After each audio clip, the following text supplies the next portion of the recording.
스마트폰을 잠깐만 보려 했는데 어느새 1시간이 지나 있고 뭔가 해야 할 일이 있지만 자꾸 유튜브나 SNS를 보며 미루며 스트레스 받을 때마다 단 음식이나 쇼핑으로 기분을 달래신 적 있으신가요? 이런 경험이 반복되다 보면 어느 순간 삶의 균형이 깨졌다는 걸 깨닫게 되죠. 오늘은 도파민 디톡스와 스트레스 관리법을 통해 어떻게 하면 건강한 삶의 균형을 찾을 수 있는지 이야기해 볼게요. 챕터 1.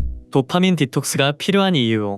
우리는 매일 도파민의 유혹 속에서 살고 있습니다. 도파민은 행복 호르몬으로 알려져 있지만 사실 보상과 기대를 강화하는 역할을 합니다. 미국 스탠퍼드 대학 연구에 따르면 SNS, 게임, 단 음식 등 도파민을 급격히 증가시키는 활동을 자주 할수록 더 많은 자극을 원하게 되고 집중력이 낮아진다고 합니다. 즉, 도파민의 중독 루프에 빠지면 기본적인 일상 활동이 재미없게 느껴질 수 있어요. 도파민 디톡스는 뇌를 재설정하는 과정입니다. 즉, 과도한 자극에서 벗어나 작은 일에서도 만족을 느낄 수 있도록 하는 훈련이죠. 그럼 어떻게 하면 도파민 디톡스를 할 수 있을까요? 챕터 2. 도파민 디톡스 실천 방법.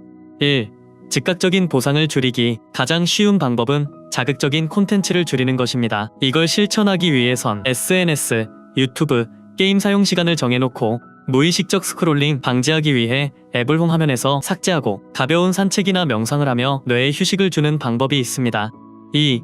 작은 성취감을 쌓기. 우리는 큰 목표를 이루지 못하면 스트레스를 받지만 사실 작은 성공이 쌓이면 만족도가 올라갑니다. 그럼 이건 어떻게 할까요?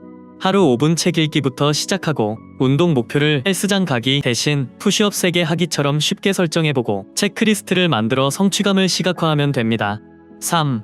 아날로그 활동 늘리기. 도파민 디톡스의 핵심은 디지털이 아닌 것에서 재미를 찾는 것입니다.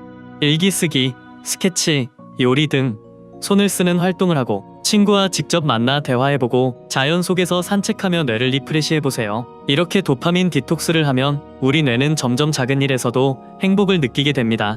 챕터 3. 스트레스 관리 방법. 스트레스는 피할 수 없지만 우리가 어떻게 다루느냐에 따라 삶의 질이 달라집니다. 1. 마인드풀니스 명상. 명상은 과학적으로 스트레스를 줄이고 뇌의 회복력을 높이는 것으로 알려져 있습니다. 실천은 어떻게 할까요? 하루 5분 호흡에 집중하는 명상하기. 나는 지금 무엇을 느끼고 있는가 자문하며 감정 관찰하기. 몸의 감각에 집중하며 현재에 머물기. 2. 운동으로 스트레스 해소. 운동은 자연스러운 도파민 분비를 촉진하며 스트레스 호르몬인 코르티솔을 낮춰줍니다. 예를 들어 10분만 가볍게 몸을 움직이는 습관 들이기. 운동 이꼴 재미있는 것으로 만들기. 힘든 운동보다는 꾸준히 할 수 있는 운동 선택하기. 3.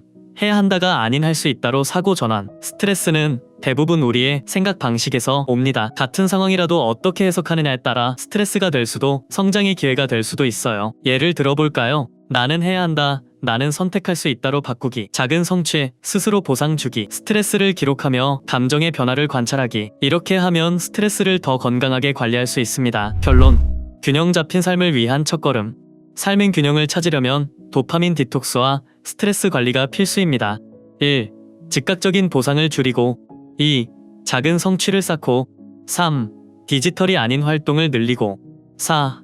명상과 운동으로 스트레스를 조절하면 더 집중력 있고 평온한 삶을 살 수 있어요. 영상이 도움이 되셨다면 구독과 좋아요, 댓글 부탁드릴게요. 여러분은 어떤 방법으로 삶의 균형을 맞추고 있나요? 댓글로 여러분의 팁을 공유해주세요. 그럼 다음 영상에서 만나요. 감사합니다.